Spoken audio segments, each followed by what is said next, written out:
56 terroristes neutralisés, 8 interpellés, 2 militaires maliens tués et un otage civil libéré. Tel est le bilan des opérations de sécurisation menées récemment par les forces armées maliennes FAMA dans le cadre du plan Maliko et l'opération Kélétigui. Ces opérations ont été menées dans les régions de Nara, Koulikoro, Douentza et Ségou selon un communiqué publié par l'état-major des forces armées maliennes.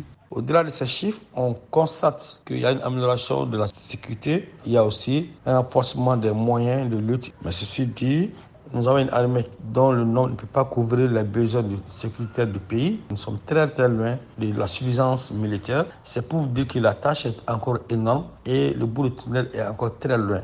Ce communiqué de l'état-major des forces armées maliennes intervient seulement quelques jours après que les autorités ont décidé de rompre leur accord de défense passé avec le gouvernement français. On a constaté que les choses se sont détournées entre la France et le Mali depuis plusieurs mois. Surtout que la pression de la rue est assez forte. Il y a beaucoup d'activistes qui sont mêlés à cette affaire et qui ont mis la pression sur le gouvernement. Ce qui est sûr, le Mali et la France sont dans une impasse totale.